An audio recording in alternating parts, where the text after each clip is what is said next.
Welcome to Naraya Speaks, a space for the thoughts we usually keep in the journal, the notes app, and late night conversations. Here, we talk healing, relationships, self worth, grief, growth, and everything in between. So, whether you're listening while driving, cleaning, studying, or trying to figure out life in real time, I'm glad you're here. This is Naraya Speaks. Hey guys, welcome back to Naraya Speaks. If you're new here, welcome. If you've been here before, welcome back. You know what's funny? This episode is really interesting to me because I was thinking we spend so much time asking people what they do for work. We ask where they're from, what nationality, what state. We ask if they're married, if they have children. We ask what school they went to, but we almost never ask the question it might tell us the most about who they are. What have you created? Think about that for a second. Not what you've bought, not what you've accomplished, not what job title you have. What have you created? Because I honestly believe you can learn more about a person from what they've created than their own resume, right? Maybe they've written songs nobody's ever heard. Maybe they've planted flowers outside their apartment every spring. Maybe they've spent 20 years making Sunday dinner for their family. Maybe they've been the person everybody calls when life falls apart. Creation isn't always something you can frame on a wall. Sometimes it's the atmosphere you create everywhere you go. I think all of us know how to create creators, but I do believe everyone creates in their own way. I started asking myself this question because every culture creates something. We make music, cook, dance, even telling stories, writing letters, celebrating birthdays, putting together events. We preserve photographs.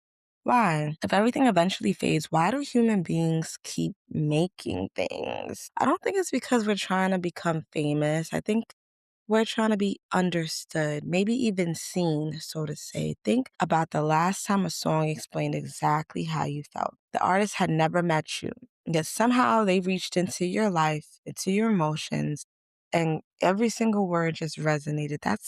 It's an amazing talent. That's actually incredible. Or maybe it wasn't a song, maybe it was a meal. Maybe every time you smell a certain dish, you're immediately transported to childhood. Nobody can convince me that that isn't art. I think we've made the word artist too exclusive. Some of the most artistic people I've ever met in my life have never sold a painting. They don't know how to draw. They simply knew how to love people well. They knew how to build traditions. They knew how to make ordinary moments unforgettable. Isn't that creation too? I think about that when it comes to even like making a certain holiday, creating a certain holiday to be very special for a particular person, or even birthdays, so to say. Creating a vibe is also very important. Here's something I think about a lot. Why is it so hard to throw away an old birthday card? Why do we keep voicemails?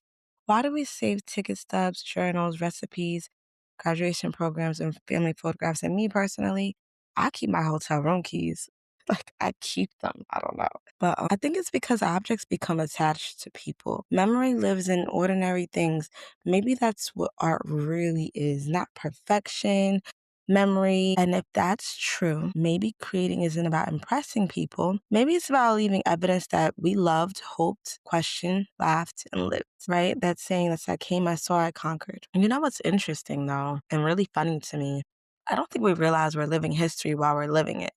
We only realize it years later. Like, have you ever looked at a picture on your phone from 5 years ago and immediately remembered what was happening in your life? Not because of the picture itself, because of who you were, because you've noticed how much you've changed since then. Like, you can instantly even probably smell a memory from 5, 6 years ago and be like, I remember exactly what that was like. It's almost like when somebody brings up hot combs right now. It's like, okay, we don't even use the hot combs like that anymore. But I remember what it was like to put them on the stove for sure. Before we had the combs that you could just plug into the wall right now, and now you could like comb your hair like that and straighten it.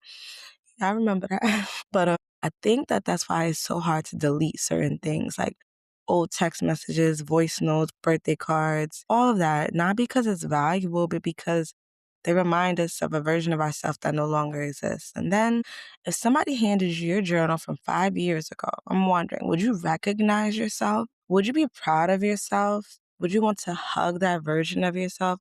Or would you realize how much you've changed? And then sometimes we spend so much time trying to become a different person that we forget to appreciate all the versions of ourselves that got us here. I remember I was talking about in one of the last episodes how I was cleaning and I found one of my journal entries and I looked at it and read it and I remember just being like, I can't believe I wrote this.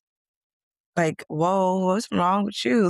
And of course it was me. I want to say I wrote this journal entry that I just found about 3 years ago, but no, that version of me wasn't wrong. That version of me was a bit naive, yes, but that version of me wasn't finished. I think that's the grace we forget to give ourselves. So, what if the version of you from 10 years ago isn't someone you're supposed to be embarrassed by? What if they're the reason you're here? And as I kept thinking about all of this, I realized I'd accidentally been doing the same thing for years. I kept writing. I wasn't even trying to write a book. I wasn't necessarily trying to leave a legacy. I was just trying to understand myself. Then one entry turned into another entry, turned into another entry. And I even started blogging on WordPress and I started finding images that matched the energy behind my writings.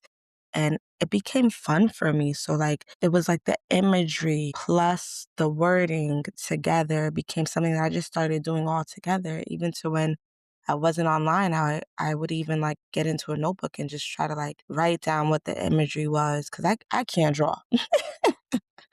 That is not my thing. But years later, I looked down and realized I documented 6 years of my life without ever intending to. And I started these shortly after I released my first book, Shattered Pieces of You.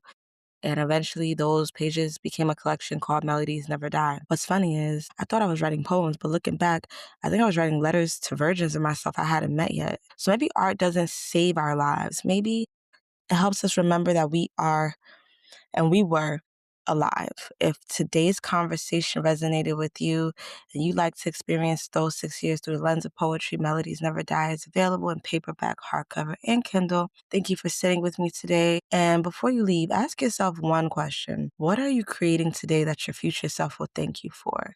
And if you believe that this message is made for somebody, please don't hesitate to share.